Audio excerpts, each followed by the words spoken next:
नमस्कार, मैं नवल किशोर न्यूरोथेरेपिस्ट 2005 से न्यूरोथेरेपी की प्रैक्टिस कर रहा हूँ। आजकल युवाओं में एक समस्या बहुत ज़्यादा है, युवाओं में है, आफ्टर मैरिज भी मैंने देखा है मेल्स के अंदर, और बहुत सारे लोग एक समस्या के बहुत ज़्यादा शिकार हैं और गलतफहमी के शिकार हैं, और उनको तरह तरीके के डॉक्टर्स अलग अलग माइंडसेट सेट कर देते हैं। समस्या क्या है कि यूरिन में चिपचिपा पदार्थ का निकलना, जिसे आम भाषा में या बोलचाल की भाषा में धात का रोग बोलते हैं। इस समस्या में क्या होगा कि यूरिन के साथ में आपके शरीर से चिपचिपा पदार्थ निकलता है, वाइट कलर का पदार्थ निकलता है, जिसको झोला छाप डॉक्टर अगर मैं कहूँ, क्योंकि वो डराते ज़्यादा हैं। वो उसको बोलते हैं कि आपकी ताकत खत्म हो जाएगी, आपके शरीर में वीकनेस आ जाएगी, आपके शरीर में वजन गिरता चला जाएगा, आपको बेचैनी हो जाएगी, विटामिन कमजोर हो जाएंगे और नपुंसकता आ जाएगी। ये केवल डर का गेम है, साइकोलॉजिकल गेम है। मैंने बहुत सारे पेशेंट्स को जो यहाँ पर आते हैं 25 से 30 साल की उम्र में आते हैं, कुछ शादीशुदा भी आते हैं, उनको ये समस्या बहुत रहती है। और इस समस्या से, क्योंकि आप ध्यान करना, कोई भी समस्या आपके दिमाग में है तो वो ज़्यादा खतरनाक है कि वो समस्या आपके शरीर में है।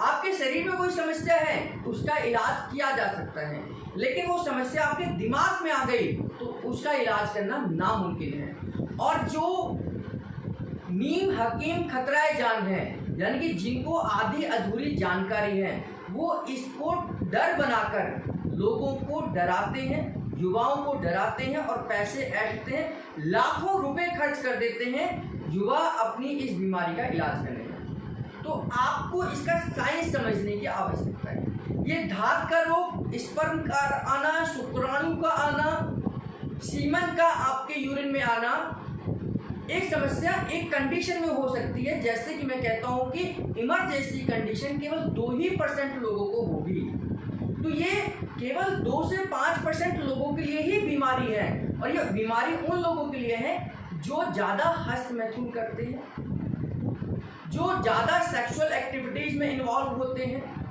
जो ज़्यादा इस बारे में सोचते हैं, जो दिमाग में जिनके ये सारी चीज़ें चलती हैं, उनके लिए समस्या है। लेकिन जो व्यक्ति नॉर्मल लाइफ जीता है, चाहे वो शादीशुदा है, चाहे वो अनमैरिड है, तो स्पर्म हमारे लगातार बनते रहते हैं। हमारे स्पर्म यानी कि सीमेन यानी कि शुक्राणु, ये हमारे शरीर के अंदर लगातार बनते रहते हैं। और ये प्रोसेस है, नेचुरली तरीके से बनते हैं। हर लड़के के, हर युवा के, हर मेल के 12 साल के बाद, आजकल की एज में अगर बात करूँ तो 12 से लेकर 13 साल के बाद में स्पर्म बनने की प्रोसेस शुरू हो जाती है। और ये लाइफ टाइम बनते हैं, मेल के अंदर ये लाइफ टाइम बनते हैं, जब तक वो बुजुर्ग है तब तक भी स्पर्म बनते हैं।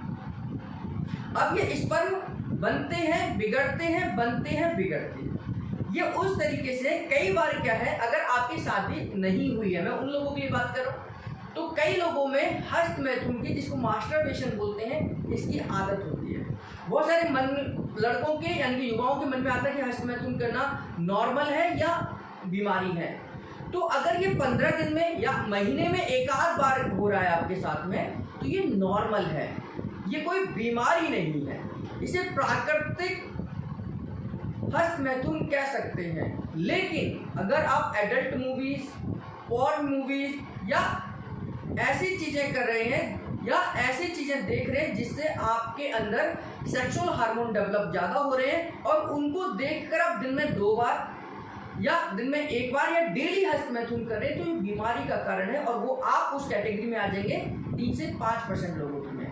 लेकिन अगर आप 15 दिन में 1 बार या महीने में 1 बार आप कर रहे हैं, किसी भी उम्र में कर रहे हैं, तो ये कोई बीमारी नहीं है, ये प्राकृतिक नेचुरल चीज़ें हैं, इसका कोई साइड इफेक्ट नहीं। दूसरी चीज, अब ये आपके मोशन में आ रहा है, तो कई बार हम लोग कई महीनों तक, यानी कि कई महीनों तक हस्तमैथुन ना करें, कई महीनों तक जो शादीशुदा उनके लिए सेक्सुअल एक्टिविटीज नहीं करें, कई महीनों तक अगर आप नहीं करते, अपनी वाइफ के साथ में सेक्सुअल रिलेशन नहीं करते हैं, या आप शादीशुदा नहीं हैं, तो आप हज मैथुन का इस्तेमाल नहीं करते हैं, कभी नहीं करते हैं, या नाइट फॉल की समस्या कभी नहीं होती, तो उस कंडीशन में क्या होगा कि आपके स्पर्म तो लगातार बन रहे हैं, तो लेकिन जब वो ओवरफ्लो हो जाते हैं तो वो आपके यूरिन में आना शुरू हो जाते हैं।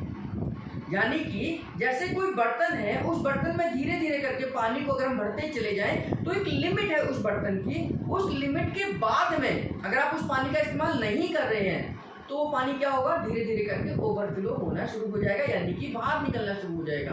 अगर आप उस पानी का इस्तेमाल लगातार कर रहे हैं, लगातार का मतलब उसका यूज कर रहे हैं, तो पानी अंदर जाएगा, यूज होगा, खत्म होगा, अंदर जाएगा, यूज होगा, खत्म होगा, तो इस तरीके से वो लगातार यूज होता चला जाएगा और आपको पता भी नहीं चलेगा। लेकिन जो लोग कई महीनों तक इन फिजिकल एक्टिविटीज में इन्वॉल्व नहीं होते, या शादीशुदा हैं, कई महीनों तक सेक्सुअल एक्टिविटीज में इन्वॉल्व नहीं होते वाइफ के साथ में, तो उनके साथ में ये समस्या हो सकती है, क्योंकि उनके स्पर्म लगातार बनते जा रहे हैं, और जो आपके प्रोस्टेट ग्लैंड के कुछ चिपचिपा पदार्थ निकलता है, कुछ लिक्विड्स निकलते हैं, आपके वेसिकल सेमिनल वेसिकल्स ट्यूब से निकलते हैं, कुछ आपके वॉर्थलिस ग्लैंड से निकलते हैं, तो अलग अलग जगह से अलग अलग चिपचिपे पदार्थ निकलते हैं जो कि यूरिन के अंदर आते हैं, क्योंकि ये स्वाभाविक है, ये बनते हैं और निकलते हैं। तो एक्सेस में बनते हैं, ओवर जब लोडिंग हो जाती है तो ये अपने आप यूरिन के थ्रू बाहर आ जाते हैं।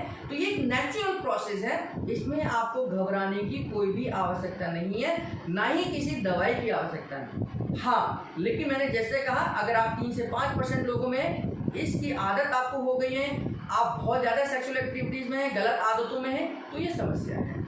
लेकिन 95% लोगों को ये नेचुरली है, नॉर्मली है, इसका कोई भी नहीं इलाज कराना है, नेचुरली अपने आप ठीक हो जाती हैं। तो हमें किसी भी नीम हकीम खतरा जान में नहीं पड़ना है, आधी अधूरी जानकारी के पास नहीं जाना है, और ना ही इन चक्करों में पड़ना है कि किसी हकीम ने, किसी डॉक्टर ने आपको कोई मेडिसिन दे दी है, उससे रुक जाएगा।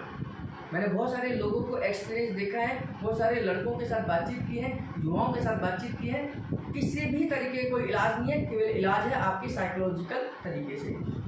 अगर आप ये मान लें कि आपको बीमारी नहीं है तो ये बीमारी नहीं है, और अगर आपने मान लिया कि आपको बीमारी है तो दुनिया का कोई डॉक्टर आपको ठीक नहीं कर सकता।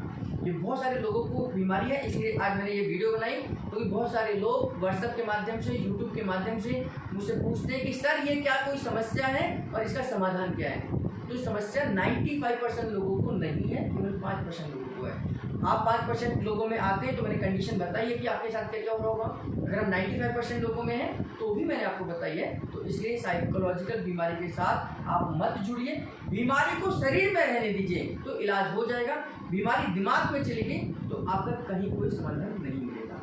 फिर भी आपके मन में कोई सवाल है तो नीचे कमेंट बॉक्स में लिख सकते हैं। आपके कमेंट्स को पढ़कर मैं आपके सवालों का जवाब दूंगा। आपका बहुत बहुत धन्यवाद।